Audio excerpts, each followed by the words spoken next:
बीलापुर नामक एक सुंदर गांव में अनिल और उत्तेज नामक दो दोस्त रहते थे। अनिल एक निडर आदमी था। वो जल्दबाजी में फैसले ले लेता था और उत्तेज बहुत बुद्धिमान था। वो स्थितियों के प्रकार बदलता था।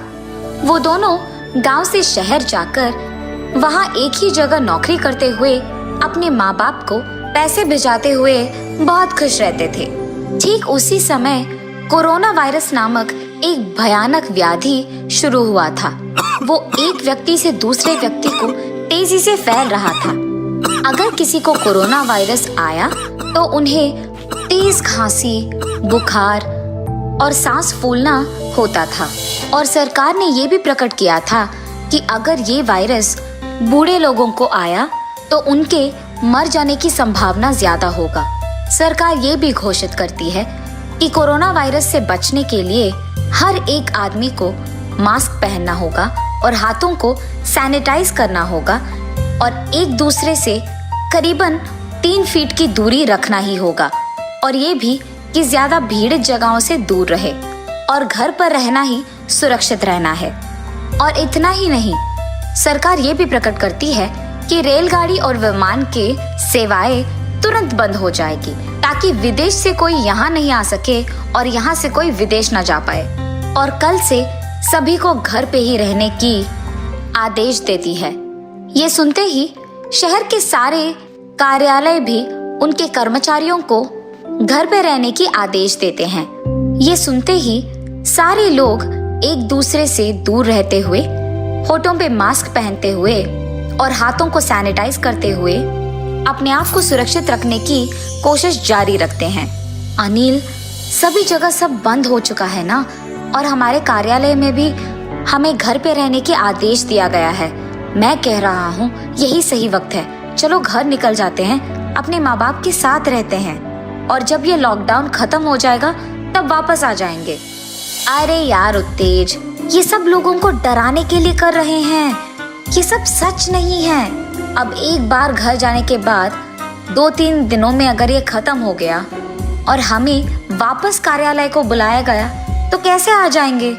वो भी तो सोचो। मुझे तो नहीं आना, तुम्हें जाना है तो तुम जाओ। ठीक है अनिल, मुझे तो ये कोरोना वायरस के बारे में सुनकर ही बहुत डर लगने लगा है। मैं तो घर चले जा रहा हूँ, तुम यहाँ सही सलामत रहना। ये कह के उत्तेज वहां से उसके गांव चले जाता है। अनिल उसके दोस्त के चले जाने के बाद अकेले रहते हुए शहर में बिना कोई डर के वैसे ही रहता है जैसे कोरोना वायरस आया ही नहीं हो। सरकार से बार बार सुरक्षित रहने के समाचार आने के बावजूद अनिल उसकी परवाह ही नहीं करता है और ऐसे बहुत दिन बीत जाते हैं। फिर उसके बाद एक दिन शहर में कोरोना वायरस की ज्यादा फैलने के कारण सरकार लॉकडाउन को एक और महीना बढ़ा देती है। ये सुनकर अनिल डर जाता है। क्या 1 और महीने का लॉकडाउन? मुझे अपने दोस्त के साथ तभी गांव चले जाना था। अब मैं क्या करूं? ऐसे जब वो सोच ही रहा था, उसको उसके पापा का कॉल आता है और वो फोन उठा के उनसे बात करने लगता है। बेटा, तुम्हारा दोस्त तो यहाँ आ गया, तुम्हें भी उसके साथ आना चाहिए था। इन स्थितियों में तुम्हारा शहर में रहना मुझे ठीक नहीं लग रहा। कम से कम अब तो घर आ जाओ बेटा। ठीक है पापा, मैं सिर्फ कोरोना वायरस के डर में घर नहीं आ रहा था। मैं अब आपके लिए आ जाऊंगा। ये कह के सरकार के चेतावनी देने के बावजूद वो बहुत मुश्किल से उसके घर के लिए निकलता है। अरे, मास्क पहने बिना तुम शहर से यहाँ तक आए हो? ये लो, मास्क पहनो पहले। और बेहतर यही होगा कि कुछ दिन तुम अपने कमरे में ही रहो और बाहर ना आओ, ठीक है? पापा, मैं आपकी बात सुनकर बहुत मुश्किल से शहर तक गांव आया हूँ। आप सरकार के इन उटपटांग समाचारों को सुनकर मुझे कमरे में बंद रहने के लिए कह रहे हो? हाँ, ठीक है बेटा, तुम्हें जो करना है वही करो, ये तुम्हारा घर है। ये कह के वो वहां से चले जाते हैं। उसके अगले ही दिन अनिल को बहुत जोर की खांसी और तेज बुखार आती है। मुझे लगता है कि मुझे कोरोना वायरस आ गया है। मुझे अपने पापा की बात सुनकर अपने कमरे में ही रहना था, पर मैंने तो नहीं सुना और बाहर बहुत घूम लिया। कम से कम मुझे अब अस्पताल जाके अपना जांच करवाना होगा। ये फैसला करके वो अस्पताल जाके डॉक्टर के पास उसका जांच करवाता है। वहाँ का डॉक्टर उसकी जांच करके कहता है कि उसे कोरोना वायरस आया है और उसके साथ ही उसके सारे परिवार का जांच करवाते हैं। फिर उन्हें पता चलता है कि अनिल के कारण उसके सारे परिवार को कोरोना वायरस आया है और उन सबको अस्पताल में रहते हुए उसका इलाज करवाना होगा। जब ये बात उत्तेज को पता चलता है कि उसका दोस्त अनिल और उनके सारे परिवार वासी अस्पताल में कोरोना वायरस के कारण दुखी है, तब वो उन्हें देखने अस्पताल जाता है। मास्क पहनकर उनसे 3 गज दूरी पे उनसे बात करके वहां से चले जाता है। कुछ दिन बाद अनिल और उसके परिवार वासियों को कोरोना वायरस कम होने के कारण वो उनके घर वापस लौट आते हैं। उनके घर आने के तुरंत बाद उस गांव में सारे लोग उनसे दूर रहना शुरू करते हैं और ऐसे बहुत सारे दिन बीत जाते हैं। अनिल को उसकी गलती का एहसास होता है। उसे समझ आता है कि उसकी लापरवाही के कारण ही उसे और उसके सारे परिवार को कोरोना वायरस आया है। ऐसे कुछ महीने बीत जाते हैं। कुछ दिन बाद सरकार वापस ये समाचार देता है कि कोरोना वायरस अब एक नए रूप में फैल रही है। उसके खांसी और बुखार के वही लक्षण हैं, पर इस बार ये 70% तेजी से फैल रही है। अनिल और उसके परिवार ये समाचार सुनकर बहुत डरते हैं। वो तब से और भी सुरक्षित रहना सीख जाते हैं। तब एक दिन अनिल को उसके कार्यालय से एक फोन आता है, ये कहते हुए कि उसे कार्यालय आना होगा।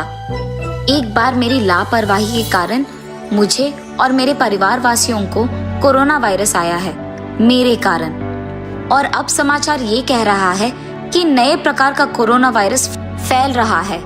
अब अगर मैं कार्यालय चले जाऊंगा तो न जाने क्या हो जाएगा। मुझे यही सुरक्षित रहना होगा। अनिल इस सोच में पड़ जाता है। इतने में उसे ऐसे देख उसके माता पिता उसके पास जाते हैं। क्या हुआ बेटा, किसके बारे में ऐसे सोच रहे हो? इतने में उत्तेज उसके दोस्त अनिल को देखने उसके घर जाता है। अनिल और उसके माँ बाप को बात करते हुए देख वो वहीं दरवाजे के पास खड़े होके उनकी बातें सुनने लगता है। पापा, मुझे कार्यालय से कॉल आया है कि मुझे वहां तुरंत जाना होगा, पर जाने के लिए मुझे बहुत डर लग रहा है। मुझे समझ में नहीं आ रहा कि अब मैं जाऊं कि नहीं। बेटा, जब तक कोरोना वायरस चला ना जाए तुम्हारा कहीं भी जाना सुरक्षित नहीं हो सकता है। और तुम शहर जाओगे तो हम यहाँ तुम्हारे बारे में सोचते हुए बहुत तकलीफ लेंगे। अगर तुम यही हमारे सामने हो तो हम संभल जाएंगे। हाँ बेटा, माँ ठीक ही तो कह रही है। एक बार पहले हमें आ चुका है कोरोना वायरस, अब एक और बार आ गया तो हमें सुरक्षित रहना होगा। ये सब सुनते हुए उत्तेज उनके पास जाता है। अनिल, मैं यहाँ ये पूछने आया था कि तुम मेरे साथ शहर आओगे कि नहीं, क्योंकि मुझे भी कार्यालय से फोन आया है। लेकिन तुम यहाँ बहुत डर रहे हो। पहले तो तुम लापरवाही से अपने को और अपने परिवार को कोरोना वायरस लेके आए हो और अब कुछ ज्यादा ही सोच रहे हो। मैं ये नहीं कह रहा हूँ कि कोरोना वायरस अब चला गया है। मैं बस ये कह रहा हूँ कि अगर हम मास्क पहनकर हाथों को धोते हुए उन्हें सैनिटाइज करते हुए लोगों से दूर रहेंगे तो हमें कुछ नहीं होगा। हमें बस अपने आप को सुरक्षित रखना सीखना होगा। हमें बस हर हाल में स्थितियों के प्रकार बर्ताव अपना बदलना होगा। लेकिन बेटा, जानते हुए मुश्किल घर क्यों लाना? माँ, आप लोग मेरे बारे में सोचते हुए डरो मत। मुझे कुछ नहीं होगा। मैं अपने आप को बहुत सुरक्षित रखूंगा और आप लोग अपना ख्याल रख लेना। मुझे कार्यालय के लिए जाना ही होगा, वरना हमारी नौकरी चले जाएगी माँ। ये कह के अनिल मास्क पहनकर हाथों को सैनिटाइज करके उसके दोस्त उत्तेज के साथ शहर की ओर बढ़ता है। अनिल के शहर जाने के बाद उसके माँ बाप मास्क पहनते हुए और सैनिटाइज करते हुए सिर्फ जरूरी चीजों के लिए बाहर जाते हुए घर पे रहते हैं और खुश रहते हैं। उत्तेज और अनिल दोनों शहर चले जाते हैं। वो कार्यालय जाते हुए भी अपने आप को सुरक्षित रखना सीख जाते हैं और ऐसे वो खुश रहते हैं।